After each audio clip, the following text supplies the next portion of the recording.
It's a Monday edition of PFTOT, the spot where we talk about the things we either didn't get to or we would like to spend more time talking about. And the decision of the Jacksonville Jaguars to waive running back Leonard Fournette, that's the big news in the NFL right now. It's been announced by the team. It's official. He will go to waivers because he doesn't have 4 full seasons in. And, you know, I'm amazed at the number of people who are presuming that the Jaguars are tanking and that Leonard Fournette being waived is evidence of it. Folks, they tried to trade him back before the draft, right? They haven't wanted this guy around. They weren't able to find a trade partner. They brought him to camp, and now they've made the decision that maybe they'll get lucky and someone will claim him and they will avoid $4.167 million in cash and cap space that otherwise is guaranteed. It's on the books unless they prevail in the grievance that has been pending for a couple of years as they try to get that guarantee removed from the final year of his contract. It's not tanking. Look, why would they tank? Doug Marrone and Dave Caldwell will be long gone if the Jaguars are tanking. It'll be someone else using those draft picks. It'll be someone else building that roster. This is not a tank. This is a make chicken salad out of something else for the Jaguars in moving on from Leonard Fournette because they just don't think he fits Jay Grudens' offense, period. Yeah, I mean, I get it. You know, I get it and I don't in some ways. You know, I think the first thing is, yeah, I understand, you know, Jay Gruden, you know, it's a West Coast offense. Maybe he wants more of the Alvin Kamara, you know, threat out of the backfield in the pass game type running back. That's where you hear about Chris Thompson, right, who was in Washington with Jay Gruden out of Florida State. He is awesome that way.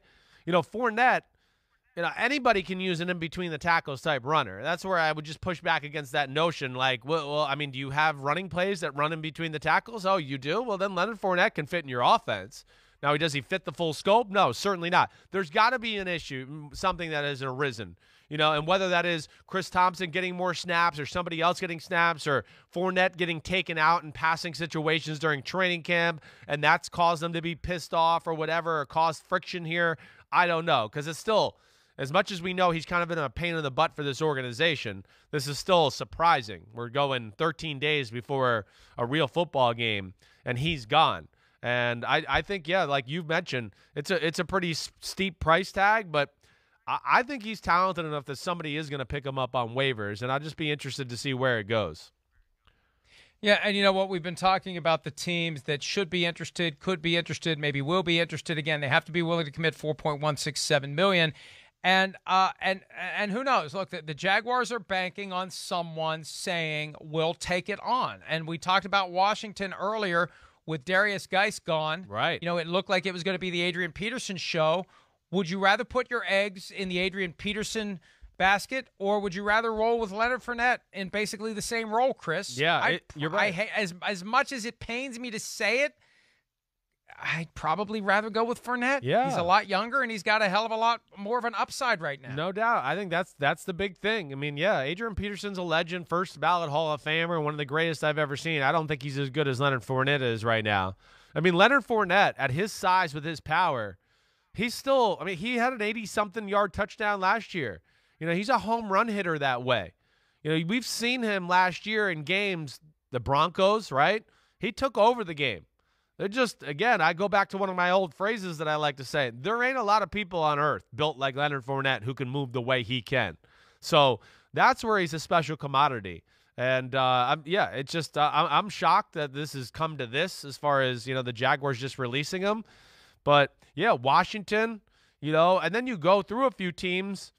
I don't think like picks 2, 3, or 4 in the draft. Detroit, they got 2 running backs. You said it on the show. DeAndre Swift is hurt, though. He's hurt, right? So maybe they'd want to go there. I don't know, but I doubt that with thinking he might be back at some point. The Giants with Saquon Barkley, I'm with you there. I don't think that happens. The Bengals with Joe Mixon, no.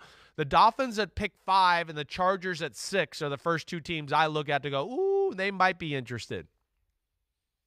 Yeah, I agree with you, especially because there's already a sense that he's going to end up in New England if he passes through waivers entirely. So the best way for the Dolphins to keep that from happening is to squat on Leonard Fournette when you have the opportunity to do so. He makes the quick trip from Jacksonville to Miami, and Brian Flores, you make that investment for 1 year, and it's you're spending $4.1 million to evaluate the player and see if he's your future at the position. Yeah. Plain and simple. And he did have a good year last year. He and did. Maybe this is the wake-up call he needs. Maybe this is this is an extreme example, right? Maybe this is 30 years later, the Philadelphia Eagles, all he does is catch touchdowns, decision to waive Chris Carter. Maybe it's the same thing, where this is what wakes him up. Now, Right. Chris Carter had different issues than Leonard Fournette, but maybe this is the wake-up call. Teams always want the guy to get his wake-up call while he's still on the team. You don't want his redemption to come. You don't want that great second act to come with a second team, especially if it's a team in your division or a team that you're going to have to deal with on a regular basis. But, this could be. This isn't just throw out the trash. This just could be the Jaguars at their wits' end, trying to avoid that $4 million, recognizing he's not going to be with the team next year when they really try to load the cannon.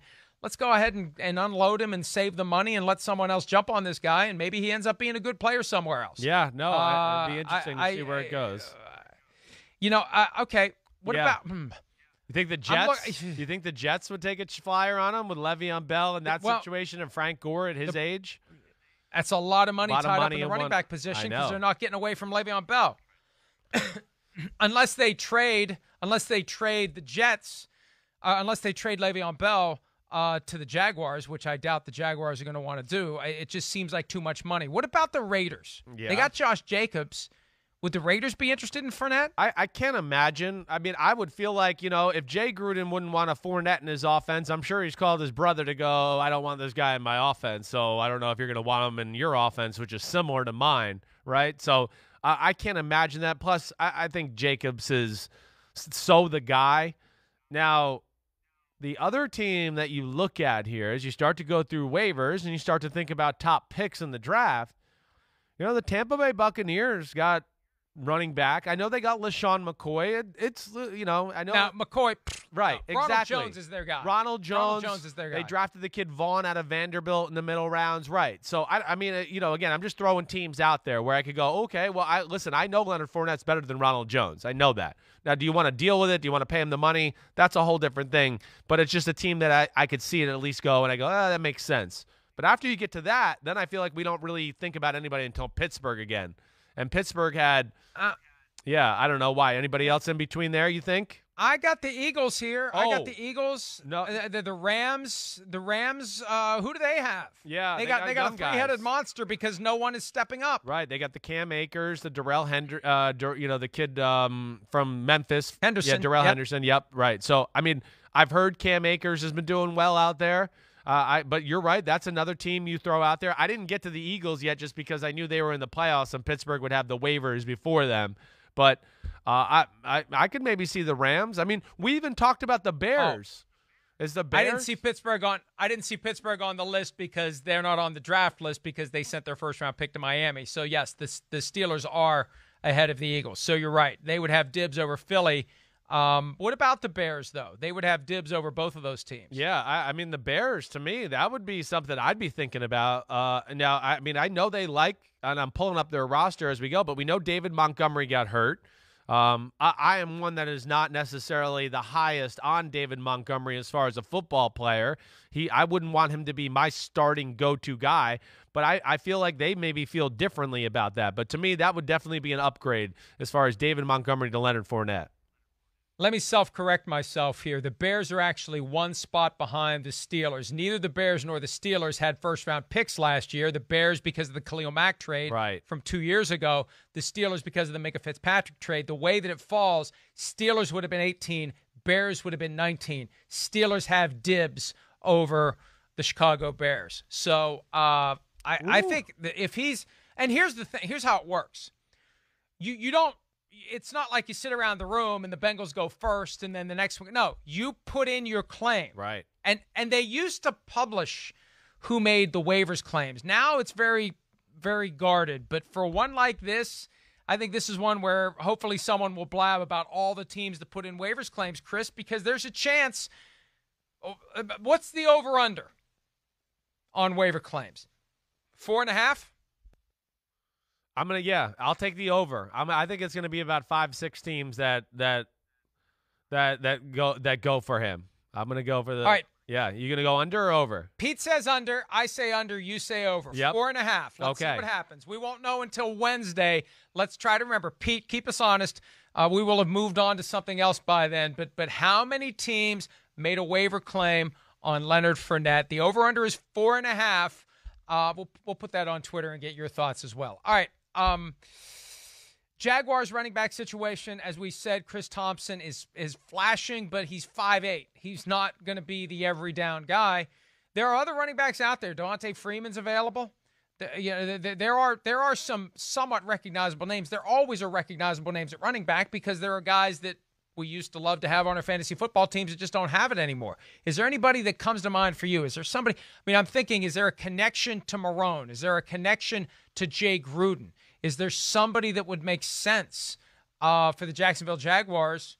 If Washington would get Leonard Fournette, could they trade Adrian Peterson to the Jaguars? Would that make sense? Who knows? And the crazy thing with the running back position is you don't, this is where no preseason stinks. We get no context clues.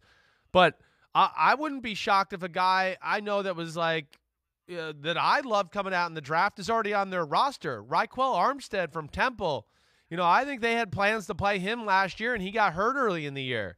But I think he could be an actual guy. Mike, in my draft rankings 2 years ago, okay, I had this guy I thought he was the second best running back coming out in the draft. I thought he was a damn good football player. So we'll see. Maybe he's on the roster. But as far as guys that are out there on the street right now, there's nobody that pops off to me as I sit here and think about it to where I just go, oh, that would make sense to get him in there and get him. Jay Gruden, ex-running backs. Is there anybody else we're missing out there? That's what I'm just trying to think, and I'm trying to pull up a list of some guys here as we go. Yeah, I'm doing the same thing. Yeah, and it's hard because the list is picked over. It's hard to find a list of guys currently available. But Freeman is out there. He was cut by the Falcons earlier this year. He's been waiting and waiting and waiting. Marshawn Lynch is available. Yeah. I have a feeling he will not be playing for the Jacksonville Jaguars. But there are some guys out there, you hear the name and you're like, oh, yeah, he's still around, but that doesn't mean that it's going to work. Right. And it may be they just go next man up. I mean, look, you don't make this move if you're not comfortable with the guys that you currently have. That may be what they do. I think that's it. I think between the things you've heard about Chris Thompson, he's talented as hell, and then maybe one of these other guys that just we don't know about that's impressed him enough to go, hey, the hell with this headache of Leonard Fournette. Let's just get him the hell out of here and move on with our football team. Didn't we mention Fournette earlier in the show when we were talking about guys who leave school early or should have left school early? I mean, I always think of him with Jadeveon Clowney. You brought him up. Clowney first. Clowney was the first one that should have sat out a whole year, and then Fournette should have sat out a whole year because I feel like in that last year, there's a certain amount of a tentative quality that creeps into that game. Yeah. And I'm not saying it carried over Fournette to the NFL, but he's never been at the NFL level. The guy, remember when he emerged on the scene at LSU, we're like, this is the next Jim Brown. This is the guy that's going to take the NFL by storm, and obviously that hasn't happened. No, it hasn't. But, again, I think the guy's more talented and physically gifted than he gets credit for. Again, the first 2 years of his career, there was 10 people at the line of scrimmage going, Blake Bortles can't throw at 4 feet, so we don't care. We're going to stop Leonard Fournette. And they still kept running Leonard Fournette.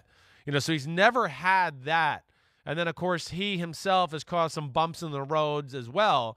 But, man, I challenge anybody, go back, watch some of his highlight runs. They're pretty special, as far as what he can do. And I don't think we've seen the best of what he can really do because he hasn't been put in a spot that can support him enough yet to really just let it unleash. So we'll see. That's what I'm betting on. But I've been wrong before, and we'll see where that goes.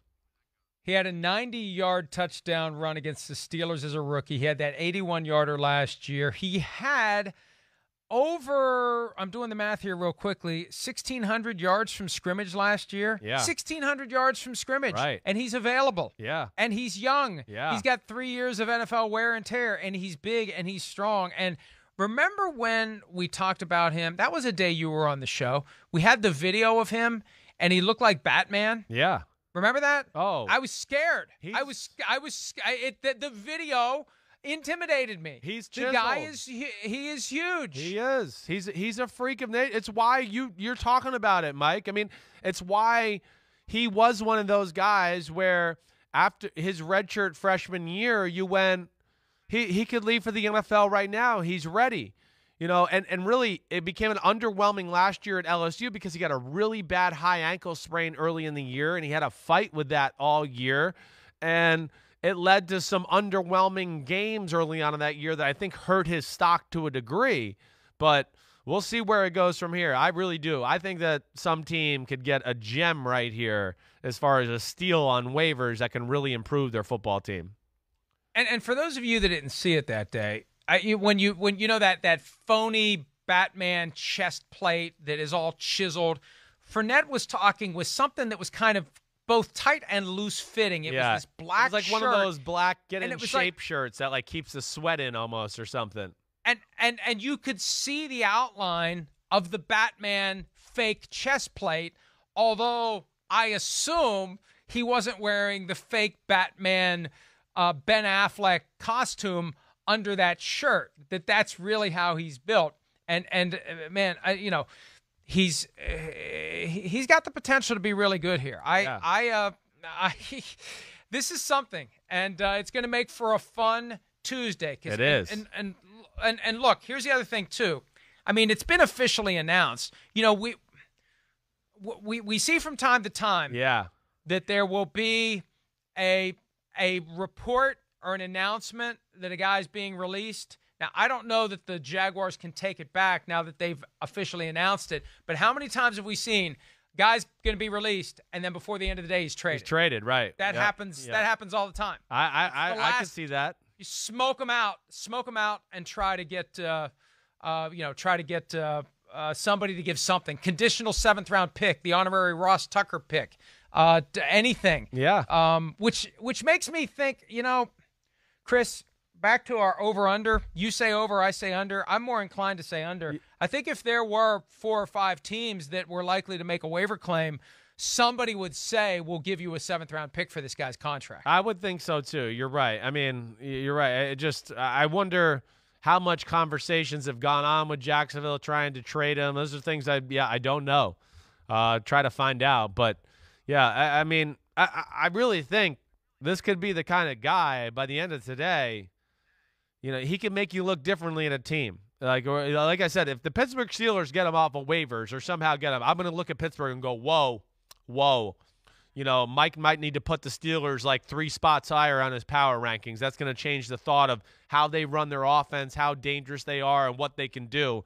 He to me is a game-changing type player for especially a team that's a playoff caliber fringe type football team.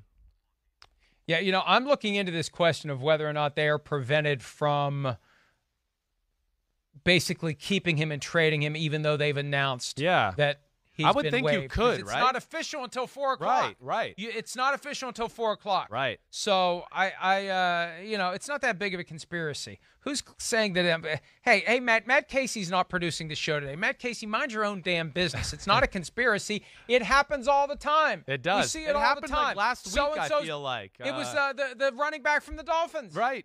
They're waiving him. Oh, they traded him to the Jets. Yes. It happens all the time. Yes, Kalen Ballage, who then failed his physical and had to go back to Miami, right? Yep. Yes. So, all right, let's move on. This is fun though.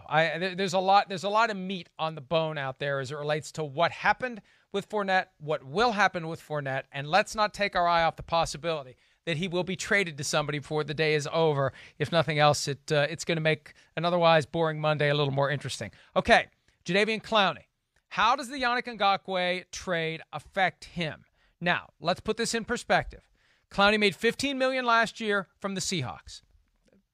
Technically, 8 from the Seahawks and 7 from the Texans, but he made $15 million. He hasn't gotten offered much more than $15 million on a 1-year deal on the open market. He presumably wants 20 or more.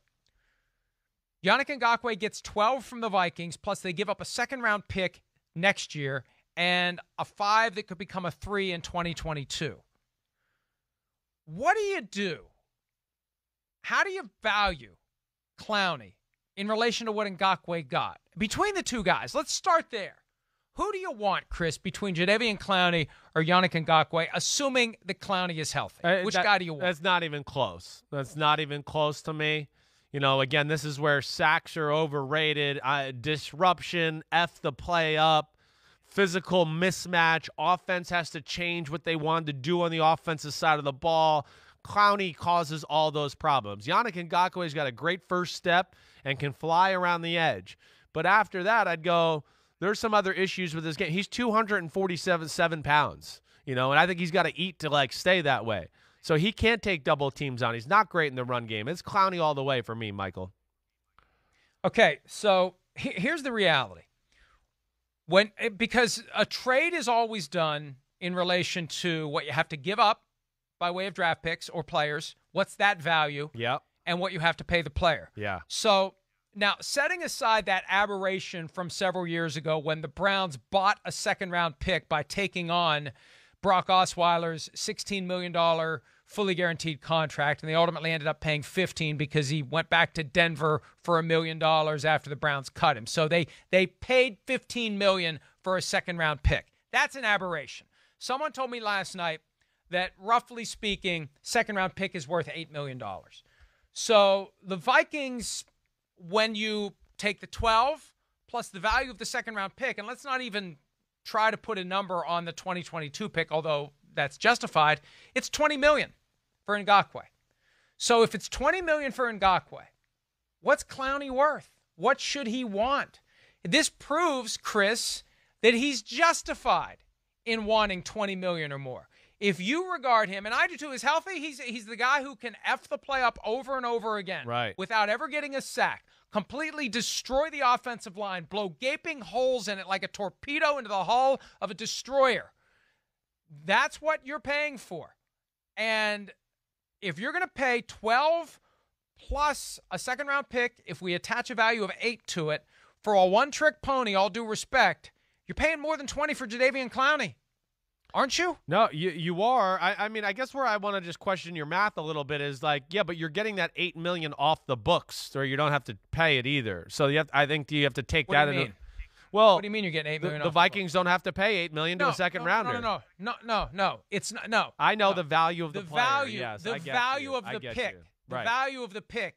If we say, what is it? If you want to buy a second-round pick for a team, what would you buy it for? Gotcha. You buy it for $8 million. I'm not talking about the value of the contract because it's actually less than that. Yeah. I'm talking about what a second-round pick is worth in dollars and cents. So if we try to mash those together, yeah, because I look at it this way, and we're probably never going to know this, but if I'm the Vikings, and maybe we will know it. Maybe it's something. Maybe if there was only somebody who was a reporter that was part of this program who could go try to find stuff like this out, but if I'm the Vikings, am I not – number one, I want to improve my pass rush, okay?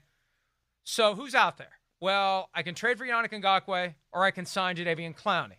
Well, I'd like to think that before giving up a second-round pick plus another pick plus $12 million for Ngakoue, I'd like to think I'm talking to Clowney. I'd like to think I'm at least finding out what Clowney wants, right? Yeah. You'd be stupid to not do that. The problem is, what is he asking for? What is it? Like, I mean, he probably wants more than a one-year deal. Would you give him 20? Would you get, if you would give, and I don't know that you would give Ngakoue 12 plus a second-round pick plus more to get him. But assuming that you would do that, would you rather just pay 20 to Clowney and be done with it? I don't know if I would. Not in this current environment. I don't. I'm not sure. And, you know, the other thing we have to bring up is that there is an injury risk with Jadeveon Clowney. I mean, that's a real – we assume he's healthy. I know, but it's a real even factor. If he's healthy, there's a risk. Yeah. I mean, it just – to me, that lowers his price tag to a degree. So, yeah, Jadeveon, you might be the player that's worth $20 million, but with your injury history, to me, that knocks a few $1 million off of it. You know, yeah, you were awesome last year, but in half the year. So, I mean, what are we supposed to do there? Plus, we know, like we've talked about before, Mike, he's had microfracture surgery on his knee. That's about as bad as it gets for an NFL football player. You always are a little skeptical about, when will that kind of run its course and really affect his career to where he can't be the same guy there? So, yeah, the player, this is where it's really tricky with him because the player itself is worthy of being a $21, $22 million a year type guy. But there is injury history, and now there's the COVID-19 pandemic, and, of course, the salary cap adjustments and all that. So I don't know. I don't think I probably would pay $20 million for Jadeveon Clowney right now. Well, it's an interesting question. It is. I'm going to start trying to poke around to see, how to turn that into dollars and cents, and what does it mean for Clowney. And, maybe Clowney is just waiting until we get to the first week of the regular season. He might be. And he'll take the best deal that's available. Hey, he's avoided all of training camp. He's avoided the offseason program. So did everyone else.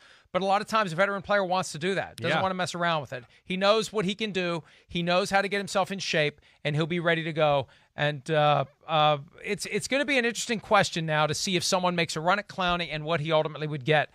Because you could argue that the Vikings are basically, if we turn it all into dollars, going more than $20 million for 1 year with Yannick Ngakoue. And if that's the case, if I'm gonna write a check for $20 million between Ngakoue and Clowney, I'd probably rather have Clowney. I probably would. Yeah, me too. I hate to say that. I think so. Yeah, I'm with you. I guess the other, the question is just who's that team that's going to pony up enough money to want a Jadeveon Clowney? And that's where I just look at it and think it's interesting. There's some teams there that certainly have positional needs at the top of like salary cap and what they have available. Hey, there are the Patriots there. We've heard the Cleveland Browns flirt with it. I think that ship sailed and gone now. The Jets have a need there at the position. It doesn't sound like they're going to go there. We know Washington or the Denver Broncos, they're good in that position. The Dolphins, do they want to flirt with that? I mean, there's some teams out there you look at and go, it makes sense. The Tennessee Titans with the Vic Beasley situation, they've been linked to him. Yeah, they've been linked to him. him. I could see that, the 3-4 defense. And, of course, Jadeveon Clowney played in Houston, which is the same scheme as New England and in Tennessee. Let me try one more hypothetical. Yeah. And I know this is going to be hard to do because we can't forget what we already know. Pretend it's Sunday morning, and the text that you get from me isn't Vikings trade for Yannick Ngakoue. Pretend that the text is Vikings sign Jadeveon Clowney. What's your reaction? Oh, I'm going, whoa, holy cow, game changer on defense. I mean, there's just so many things. Yannick Ngakoue wants to line up 3 feet outside the offensive tackle and, like we said, speed rush. Jadeveon Clowney is like the jack of all trades. You can line him up at D tackle, and he could run over Quentin Nelson. You can line him up at defense end, and he'll run over Trent Williams. You can play him at linebacker and let him walk around and just pick where he wants to blitz and be a rover and just do crazy crap. He has unbelievable position versatility. Yes, I would have been more excited for your Minnesota Vikings if they got Clowney. Yes, I would have. Sorry. Well, doesn't that answer the question? Maybe I should have started there. Yeah, maybe that answers the question.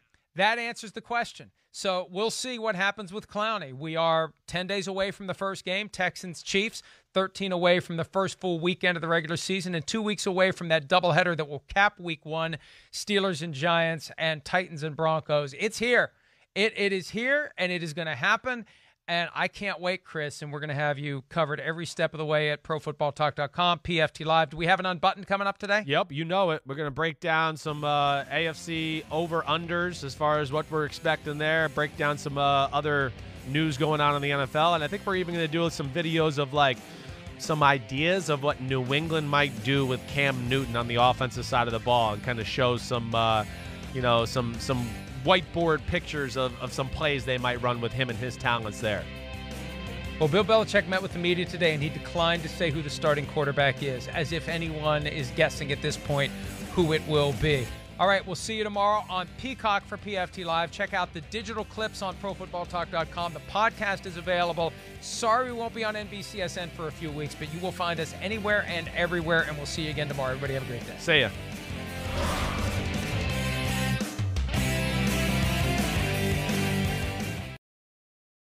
Hi, I'm Mike Tirico, and thanks for watching. Make sure to hit subscribe for the latest news and highlights from NBC Sports.